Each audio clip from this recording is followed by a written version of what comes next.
Humanity unleashes 9,800,000 warships following colonies' destruction. Best HFY sci-fi stories.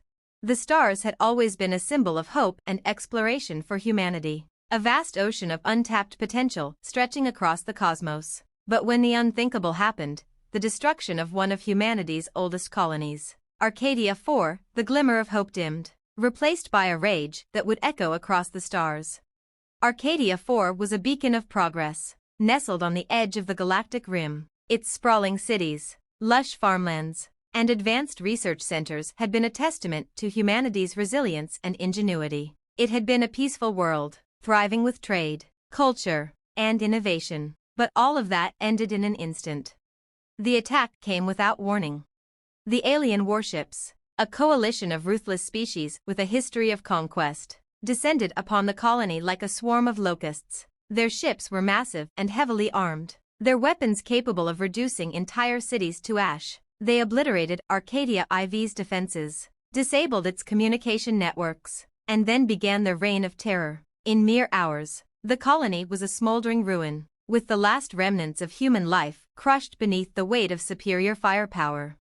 But humanity wasn't just a race of survivors. They were fighters. They had learned from their mistakes, grown stronger after each loss, and now, they would show the galaxy what it meant to provoke them.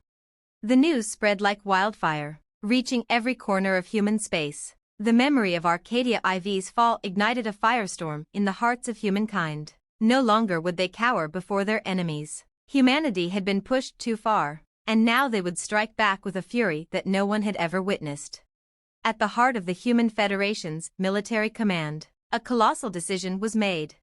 Admiral Lucas Grant, a seasoned veteran who had seen the worst of humanity's wars, stood in front of the council, his eyes burning with determination. "We will not let this stand," he declared, his voice steady but filled with resolve. "The enemy has awakened the beast. We will unleash every ship we have. We will show them the price of their arrogance." Within hours, the Federation's fleets began to mobilize. The call to arms went out across human space, and the response was overwhelming. Every capable warship, every battlecruiser, and every dreadnought was summoned to the cause. No human ship was left behind. The numbers were staggering: 9,800,000 warships, each a symbol of humanity's strength, pride, and will to survive. These ships were not just machines. They were the culmination of centuries of technological advancements, battles fought, and lessons learned. They were the legacy of the human race's relentless drive to conquer the stars.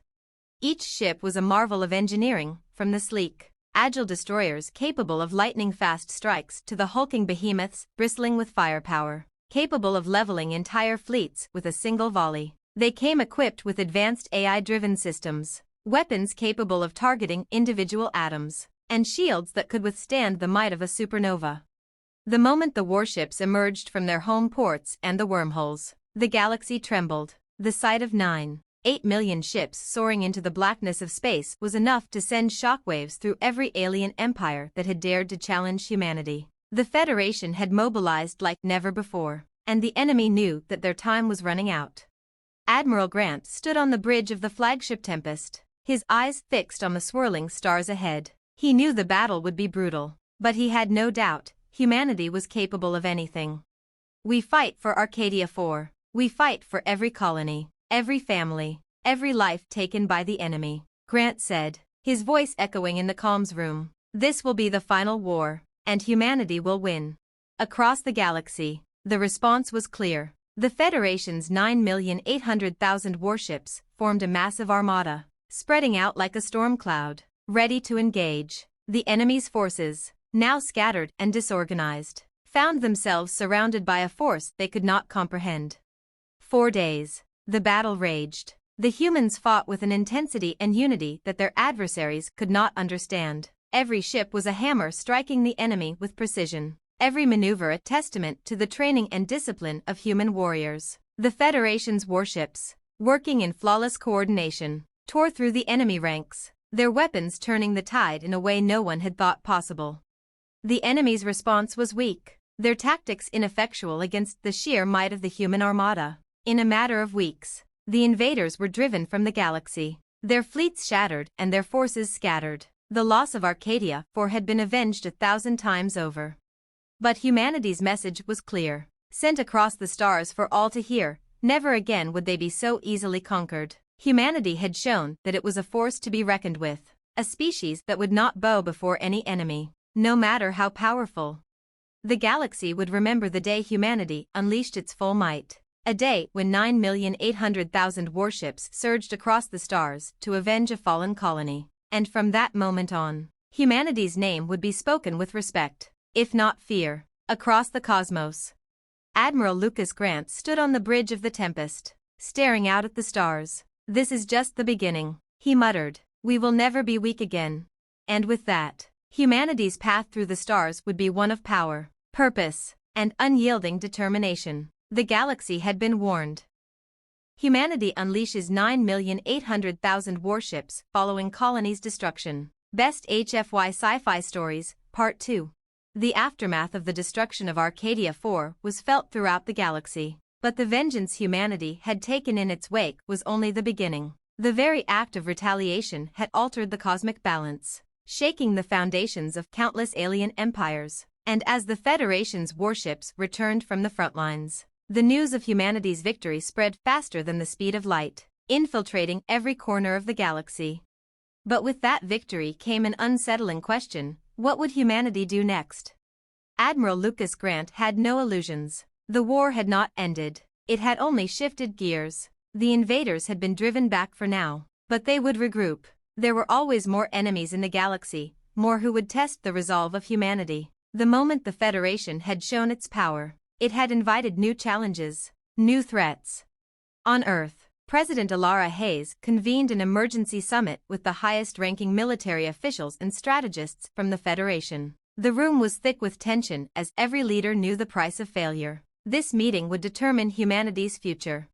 "We can't stop now," Hayes said, her voice sharp as she addressed the assembly. "The galaxy knows we're capable of annihilation, but we cannot let the fear of another attack paralyze us. We must act, we must expand, and we must ensure that no one will ever threaten our colonies again."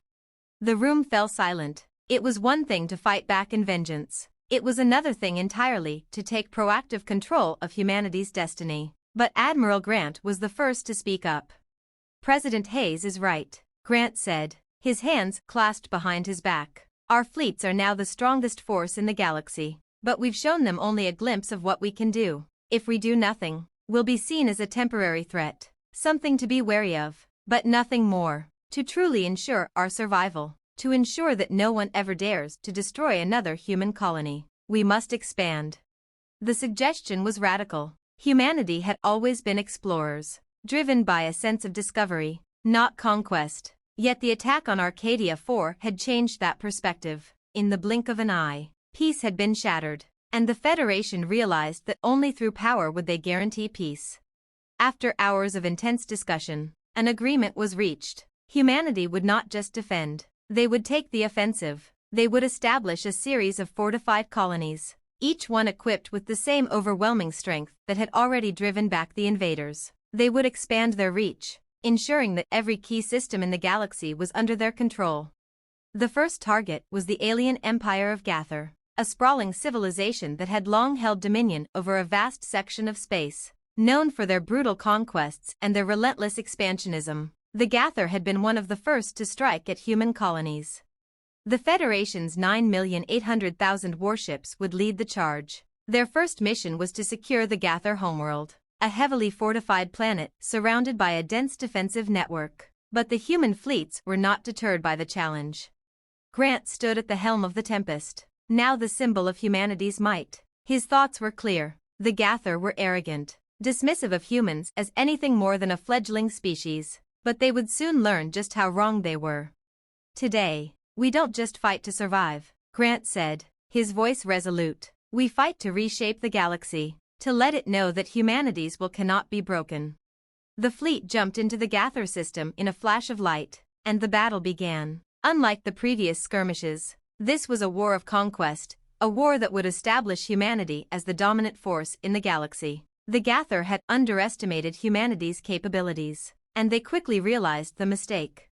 The Federation's warships did not just overpower the Gather fleets, They decimated them. Precision strikes crippled their command ships, while human marines stormed their fortified positions with relentless efficiency. The Gather were not used to fighting an enemy that had no fear of their overwhelming numbers or their advanced technology. They had assumed that their strength would keep the humans at bay, but it was their underestimation of human adaptability that doomed them.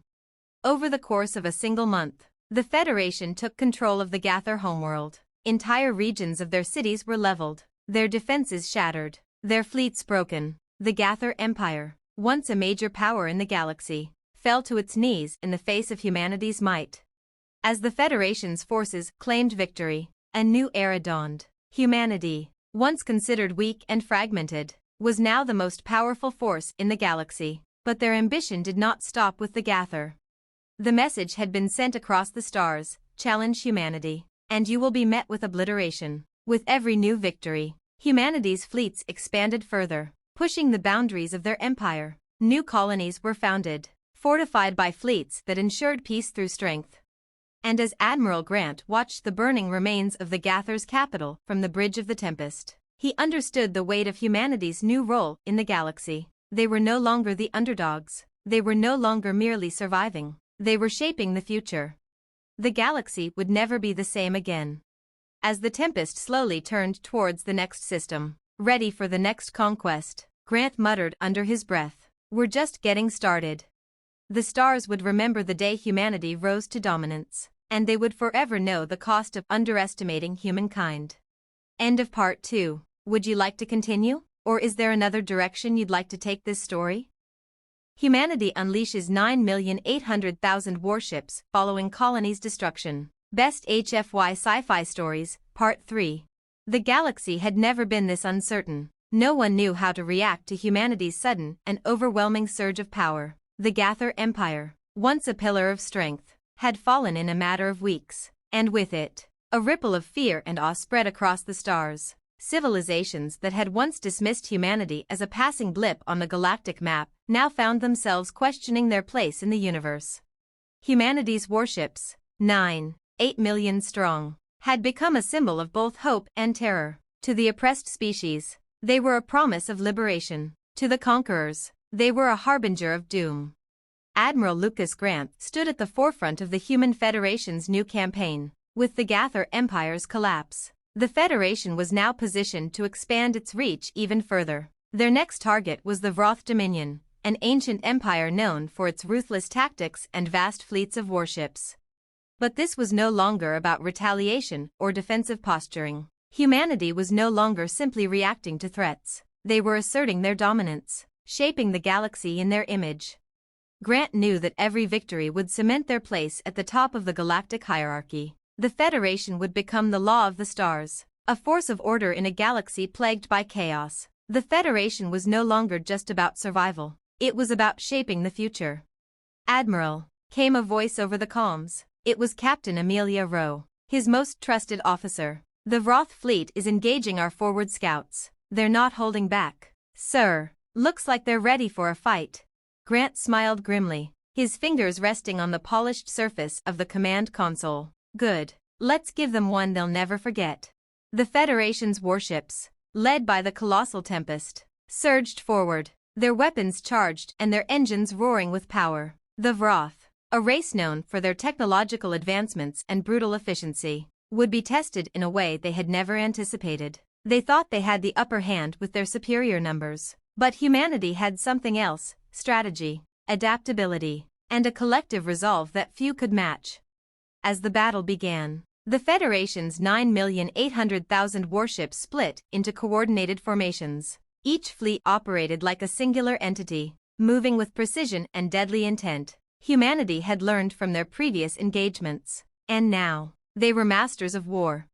The Vroth fleet tried to hold the line, their massive ships unleashing devastating volleys of plasma fire. But the Federation's ships were too agile, too coordinated. The Tempest moved like a shadow, weaving in and out of enemy fire, unleashing its own devastating strikes with pinpoint accuracy. Smaller Federation ships, agile destroyers and cruisers, darted through the chaos like locusts, picking off the larger Vroth warships with precision.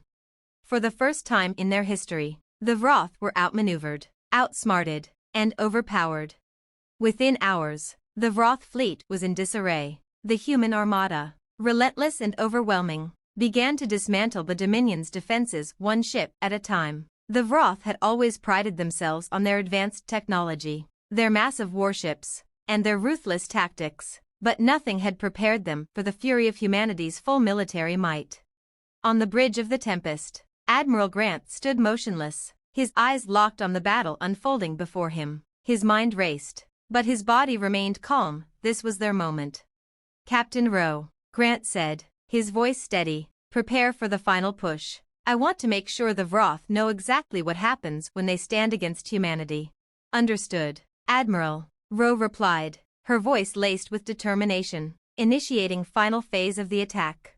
The Federation's fleets converged, and the battle became a dance of death. Human warships, now in perfect unison, stormed the Vroth capital ships. Explosions rocked the vast Vroth fleet as their defensive systems failed one by one. The Vroth had underestimated humanity's ability to adapt, to learn, and to innovate in the heat of battle. By the end of the day, the Vroth Dominion was no more. The Federation had crippled their fleet, and their homeworld was now surrounded by the relentless might of humanity. The Vroth, once feared across the galaxy, had been humbled in the face of a force they couldn't even comprehend. The Federation's warships remained in orbit, keeping a watchful eye over the Dominion's shattered remnants, ensuring that no rebellion would rise again. For the first time in centuries, the Vroth were a broken people, unable to fight back. Humanity had proven its dominance, not just through strength, but through the will to never back down. Back in the Federation's capital, President Hayes addressed the galaxy, her voice echoing across the calms. "The Vroth have been defeated, their empire shattered. This is the fate of all who would dare threaten humanity's existence. We will no longer be mere survivors in the galaxy. We will shape the stars, and our strength will be a beacon for all who seek peace and a warning to those who seek war."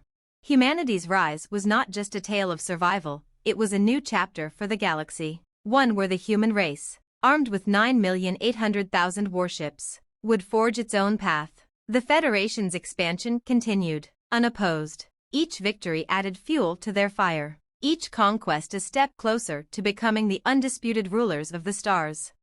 But even as the Federation's ships patrolled the galaxy, enforcing peace with an iron fist, there were whispers in the darker corners of space. Among the stars, there were those who had not forgotten the wrath of humanity, and those who would test it. For the Federation, this was only the beginning. And Admiral Lucas Grant, standing in the command center of the Tempest, watched as the stars stretched out before him. His gaze was unwavering, his resolve unbroken. "We have taken the first step," he said quietly, "but the galaxy is vast. There are still those who will challenge us, and we will make them regret it." As humanity's warships surged forth, the universe would know this: the age of humanity had begun. End of Part 3. Would you like to continue the story, or explore a different aspect? Humanity unleashes 9,800,000 warships following colonies' destruction. Best HFY Sci-Fi Stories, Part 4. The stars had never seemed so distant, yet so close, as humanity's dominance continued to spread like wildfire across the galaxy. The fall of the Gather Empire and the Vroth Dominion had already sent shockwaves through the cosmos. What began as a retaliatory strike in the wake of Arcadia IV's destruction had transformed into a full-fledged campaign of expansion, and humanity's resolve only grew stronger with each victory. Admiral Lucas Grant, once just a tactical genius, had become a symbol of the Federation's new identity. The Tempest now commanded the respect of every faction in the galaxy, and its reputation grew with every battle fought and won. Humanity was no longer seen as a mere fledgling power, but a force capable of reshaping the universe. Still, the cost of war weighed heavily on him. Each battle brought casualties, and each victory left a trail of destruction in its wake. The human race had learned to be ruthless, but the question remained: how far would humanity push? Was the galaxy ready for what humanity was becoming? The Federation now controlled several key systems and had established fortified colonies throughout the galaxy. The borders of human space were expanding, but so were the threats. While the vast majority of civilizations trembled before humanity's might, there were still those who saw opportunity in rebellion, those who refused to bend to the new order. The Sithrax uprising. A new threat had emerged from an unexpected place. The Sithrax, a race of cybernetic organisms once allied with humanity against the Gather, had turned hostile. Their newfound alliance with other discontented species, combined with their own advanced technology, had led them to declare war against the Federation. The Sithrax believed that humanity's rise threatened their own vision of galactic control. Admiral Grant was briefed on the situation in the Federation's war room, his eyes scanning the holomap that displayed the Sithrax's movements. They had already begun to strike key human colonies at the fringes of Federation space, using hit-and-run tactics, infiltrating human defenses with advanced stealth technology. The Sithrax were not a foe to be underestimated. They knew humanity's tactics well and had adapted to counter them. "We've underestimated them before," Grant said as he leaned over the holotable, his voice cold and resolute. "But no more. We'll show them what happens when they make an enemy of us." Captain Amelia Rowe, now one of Grant's most trusted allies, stood beside him. "We have the strength, Admiral. With the fleet as it is, we can crush them. But the question is, how far will they push us? How far are we willing to go to ensure they don't get back up?"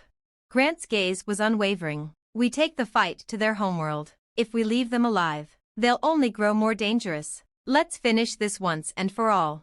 The Tempest led the charge once more, accompanied by a fleet of nearly 5 million ships. The Sithrax were fierce, but they were still no match for the overwhelming might of the Federation. However, this time, there would be no mercy. This was not just a battle, it was humanity's statement to the galaxy. The final push. The Sithrax homeworld was an imposing sight, fortress-like, surrounded by countless defensive platforms and shielded by an armada of warships. It was a highly strategic system, nestled within a nebula that provided them with natural camouflage from enemy sensors. But this was humanity's domain now. No shield or stealth technology could hide them from the full force of 9,800,000 warships. As the Federation fleet approached, Grant addressed his commanders. "This is it. We make them regret ever crossing us. They've made their last stand. For every colony they've destroyed, for every life they've taken, we end them here." The battle erupted as the Federation's warships surged toward the Sithrax defenses. The Sithrax retaliated fiercely, their cybernetic ships forming a formidable defensive line. Yet, the Federation fleet was no longer the same force it had been when it first mobilized. Humanity had learned. Every battle had made them stronger, more efficient. Their fleets moved like a well-oiled machine, coordinated in a way no other empire could replicate. The Tempest led the charge, weaving through the storm of fire and steel as it plunged toward the heart of the Sithrax fleet. It was a desperate gambit, a strike that could decide the fate of not just the Federation, but the future of the galaxy itself. Within hours, the Sithrax's defenses began to crumble. Their flagship, a monstrous vessel capable of withstanding the most devastating assaults, was surrounded by the Federation's ships. Grant's fleet methodically dismantled their warships one by one, targeting weak points and leaving nothing but burning wreckage in their wake. The Sithrax attempted to retaliate with advanced EMP weapons, trying to disable the Federation's fleet, but humanity had anticipated this move. The Federation's ships were equipped with advanced countermeasures, and the Sithrax's gambit failed. By the time the battle reached its peak, the Sithrax flagship was on fire, its once imposing hull breached and torn apart. Admiral Grant issued the final order. "End it. Burn their homeworld. Leave nothing." The Tempest unleashed its full arsenal, directing a torrent of firepower toward the Sithrax's homeworld, turning their planet into a molten ruin. The battle was won, but the price was steep. The Sithrax were no more. Their technology was salvaged, but their civilization lay in ashes. The galaxy's reaction. The Federation's victory over the Sithrax marked the end of one era and the beginning of another. Humanity had sent a clear message: there would be no negotiation, no mercy for those who threatened their existence. The galaxy watched in stunned silence as the Federation expanded further, the embers of the Sithrax homeworld still glowing in the distance. The leaders of the remaining galactic powers knew that the time of peace through diplomacy was over. The age of humanity had arrived, and it was one defined by strength, unyielding will, and the absolute certainty that no one would ever challenge them again. But there were whispers in the shadows. Not everyone feared the Federation. Some saw humanity's rise as an opportunity, a chance to rise against the very power that had come to dominate the stars, and they would wait for their moment. Admiral Grant, standing at the helm of the Tempest, watched the stars ahead. He knew this would not be the last battle. There were always those who would rise to challenge. "We've won," he said quietly to Captain Rowe, his eyes unwavering. "But we've made enemies of the galaxy's biggest powers. They'll come for us, and when they do, we'll be ready." Humanity's reign had begun, and it would never stop. End of Part 4. Would you like to explore another chapter, or perhaps dive into a different aspect of this universe? Humanity unleashes 9,800,000 warships following colonies' destruction. Best HFY Sci-Fi Stories, Part 5. The Federation was unstoppable. The galaxy now knew the price of defying humanity: annihilation. The fall of the Gather, the Vroth, and the Sithrax had solidified the Federation's position as the supreme power in the galaxy. With 9,800,000 warships at their disposal, humanity's reach now stretched across hundreds of star systems, each colony guarded and protected by the overwhelming might of their fleets. Yet, as humanity's dominance grew, so did the undercurrent of fear and rebellion. While the majority of the galaxy cowered before the Federation's might, there were whispers, tensions brewing in the dark corners of space. Ancient rivalries, long simmering, had reignited. For every new alliance humanity forged, another was being formed in secret, plotting a future where humanity's reign would come to an end. The gathering storm. On the edges of Federation space, an uneasy peace held between the most powerful factions that had once been enemies of humanity. The Zoroth hegemony, a militaristic race of bioengineered warriors, had stayed out of the Federation's path, biding their time. The Yuren, an ancient race of psionically gifted beings, had remained neutral, though their ambivalence had begun to waver. And then there were the Kesh, a once dominant empire of scholars and diplomats who, after the fall of their colonies to humanity, had retreated into their own isolation. But now, something had changed. These factions, among others, had begun to whisper of unity, of a coalition that could challenge humanity's growing empire. If they combined their forces, if they put aside their differences, there was a chance they could confront the Federation and strike back at the heart of human power. Admiral Lucas Grant knew that the true war had not yet begun. While humanity had triumphed over the Gather, the Vroth, and the Sithrax, their rise had drawn attention and animosity from the galaxy's remaining powers. And as the Federation expanded further, its enemies were consolidating their forces. On the bridge of the Tempest, Grant stared out into the cold, infinite void. His mind raced with the implications of what he'd just learned. A coalition of the galaxy's greatest powers was forming. The galaxy's most ancient and powerful species were finally uniting, and the Federation was their target. "They think they can challenge us," Grant muttered to himself. He glanced over at Captain Rowe, standing beside him, as always, steady and calm. "They're gathering their fleets, sir," she said, her voice as unwavering as her gaze. "If this coalition of theirs is truly as powerful as they claim, we may face our toughest battle yet." Grant nodded grimly. "Then it's time to send a message. We've given them time to prepare. Now we end this before it begins." The coalition's first strike.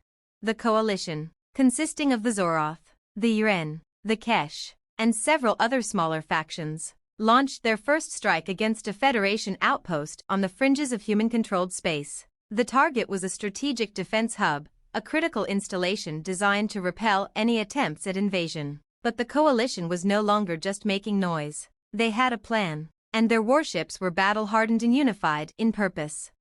The Tempest was already on high alert. Grant had anticipated that the Federation's first true war would not be one of conquest, but one of survival. As the enemy fleet arrived, humanity's 8 million warships moved into position, ready to defend their borders. This was not a mere skirmish, it was a test, a challenge to the Federation's reign. The first volley of fire came from the Zoroth hegemony's flagship, a gargantuan beast of metal and bone, its weapons designed to crush entire planets. Humanity's fleets retaliated with precision, but the enemy had learned. The Zoroth warships were tougher, their weapons more advanced than anything humanity had faced before. In the first hours of battle, the Federation was pushed back. For the first time since Arcadia 4, Admiral Grant felt a wave of doubt, This was no longer a one-sided war. The Federation's edge in numbers and technology was being tested. "Admiral, we've lost contact with the outer defense line," Captain Rowe reported, her voice tense. "The Zoroth have breached our outer defenses. They're advancing toward the capital." Grant's heart skipped a beat. The capital was the beating heart of the Federation, the center of humanity's power. If it fell, everything would crumble. He couldn't allow that to happen. "Divert all available forces to the capital," he ordered, his voice cutting through the chaos. "Hold them at any cost." The battle for the capital was a fierce one. Enemy warships, once scattered, had now formed an unbreakable line. The Federation's fleet engaged in brutal combat, their weapons lighting up the void with streams of destruction. Yet, despite their superior tactics, despite their overwhelming numbers, humanity's warships were struggling against the sheer power and unity of the coalition. Grant watched the battle unfold from the bridge of the Tempest, his mind racing for a solution. The Federation's strength had always been in its ability to adapt, to outthink and outmaneuver. But this time, the enemy was prepared. They had learned from humanity's previous victories. "This isn't working," Grant muttered, more to himself than anyone else. "We need a new strategy," Rowe said, her voice laced with urgency. "We need to break their line and cut off their reinforcements."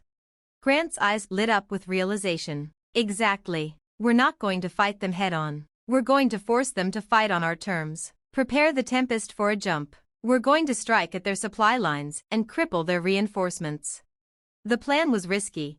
There was no guarantee they could cut off the coalition's supply lines without leaving the capital vulnerable. But it was their only hope. The Federation's counterattack.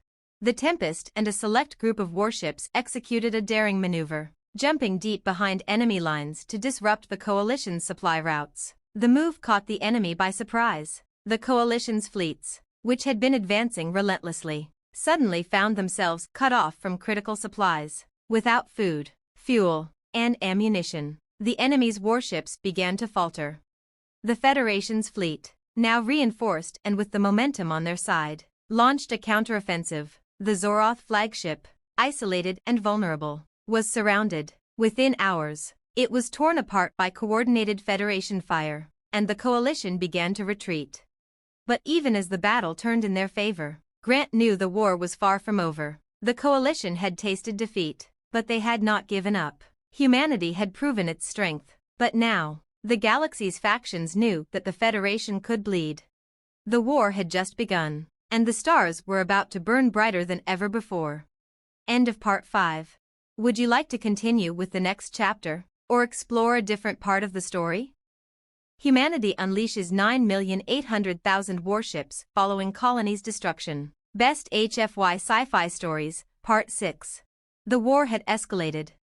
Despite the Federation's decisive victory in the battle for the capital, the coalition of alien powers refused to relent. The Zoroth hegemony, the Uren, the Kesh, and their allies had been dealt a devastating blow, but their spirit remained unbroken. They were regrouping, reinforcing their positions, and preparing for the inevitable second wave. Admiral Lucas Grant stood in the war room of the Tempest, his eyes scanning the galaxy map. His mind was heavy with the weight of the Federation's responsibility. While they had won a crucial victory, the galaxy had seen what humanity could do when pushed to the edge, and that was precisely what the coalition had done. They had awakened a force that would not back down. "They won't stop, sir," Captain Amelia Rowe said, standing beside Grant. "They're too proud, too desperate. We've made an enemy of the galaxy's most powerful factions. Now they'll come at us with everything they have." Grant turned to face her, his expression grim but resolute. "And we'll be ready for them. The Federation will not fall. Not today, not tomorrow, not ever." A tense silence hung in the air as both officers focused on the map. The Federation was scattered across thousands of star systems, with millions of warships deployed to defend every vital colony, resource hub, and fortress world. Yet the coalition was vast, their fleets well organized, and they had the element of surprise on their side. Humanity's victories had inspired others to rise, and now it was a galaxy-wide war for survival. "We need a plan," Rowe said, her voice steady despite the looming storm. "Something that can turn the tide for good." Grant nodded slowly. "It's time we take the fight to their core." The coalition's counteroffensive.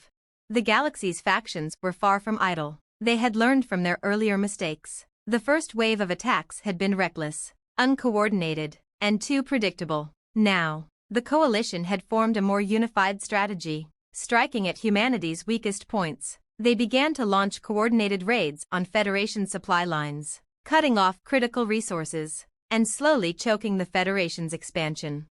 A new threat loomed on the horizon. The coalition had begun constructing a weapon of unimaginable power. Rumors swirled of a massive, planet-killing superweapon capable of wiping out entire fleets in a single shot. Humanity had faced many challenges, but this was different. A weapon like that could end the war in one devastating blow.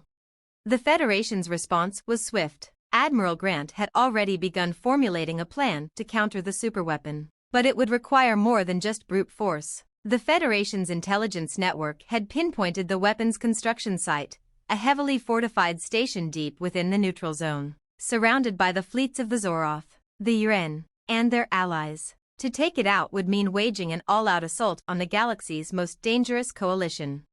Grant turned to his command staff. This is our moment. If we can destroy this weapon, we'll break their will to fight. But we need to hit them hard, and we need to hit them fast. Captain Rowe's eyes locked onto Grant's. If we fail, we risk losing everything. But if we succeed, we succeed. And the galaxy knows that humanity's power is absolute. Grant finished. It's a calculated risk, but it's our best shot. The assault on the superweapon. The operation was set in motion immediately. A combined fleet of 3 million Federation warships, including the mighty Tempest, would strike at the heart of the coalition's territory. Grant and Rowe knew the stakes were higher than ever. The superweapon must be destroyed before it could be activated. The fleet was divided into several smaller groups, each tasked with taking out different segments of the station's defenses. The plan was to overwhelm the enemy, forcing them into a chaotic response that would allow the Federation's most advanced ships to breach the superweapon's core.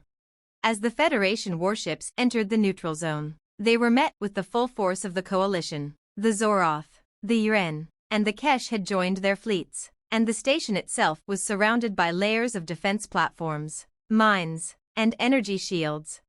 The first wave of Federation ships engaged the enemy head-on. The battle was fierce and brutal, with massive explosions lighting up the stars as Federation warships clashed with the coalition's fleets. Grant's fleet dove into the chaos, pushing through the enemy lines with calculated precision. The Tempest took the lead, weaving through enemy fire, its shields holding firm as it neared the heart of the battle. The plan was to break through the defenses and send a small strike force into the superweapon's core, where they would plant a series of high-energy explosives designed to destroy it from within. As they neared the station, the Tempest took direct hits from the enemy's defense grid. Hull plating buckled under the pressure, but the ship's crew remained focused. The Federation had been through worse. Shields holding at 50%, reported Lieutenant Carlson from the communications deck. We've lost 2 destroyers, Admiral, but we've broken through their outer defenses.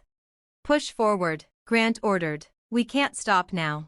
The Tempest and a small contingent of elite Federation ships breached the station's perimeter. The station itself was a massive, cylindrical structure, bristling with weapons and energy conduits. Inside, the construction of the superweapon was in full swing. A glowing, spherical core pulsed with energy. This was the heart of the beast. The Federation's strike force infiltrated the station and made their way to the core, fighting their way through waves of coalition soldiers and automated defense systems. The halls of the station were eerily silent, the hum of machinery and the distant sounds of explosions reverberating through the walls. Grant's mind raced, calculating the exact moment they would reach the core. Admiral, we're almost there. Captain Rowe's voice crackled through the comms. We've planted the explosives in the lower sections. ETA to the core, 5 minutes. Grant nodded. Get it done, Rowe. We don't have much time. The final strike. Just as the Federation's strike force reached the core of the superweapon, the entire station trembled. The coalition had initiated a self-destruct sequence, knowing that the Federation would attempt to destroy their weapon. The countdown had begun, but it was too late. The Federation's explosives had already been planted, and the core was destabilizing. A brilliant flash of light erupted from the center of the station, followed by a series of cascading explosions. The superweapon was no more. The battle outside had also reached its peak. The Federation's warships, emboldened by the destruction of the enemy's greatest weapon, began to rout the Coalition's forces. The Zoroth flagship, the Yuren's massive dreadnought, and the Kesh command ship were all torn apart as the Federation pressed forward with relentless precision. Victory was within reach. Aftermath. The destruction of the superweapon was a crushing blow to the Coalition. Their forces fractured, their morale shattered. The Federation's fleets had won, but the cost had been high. Thousands of ships, hundreds of lives. Humanity's victory had not come without sacrifice. Admiral Grant stood on the bridge of the Tempest, gazing out at the aftermath of the battle. The stars around them were quiet now, the battlefield strewn with the wreckage of fallen warships. "We've done it," Captain Rowe said softly, her voice barely above a whisper. "We've won." Grant's face remained calm, but his eyes were filled with determination. "We've won this battle, but the war isn't over."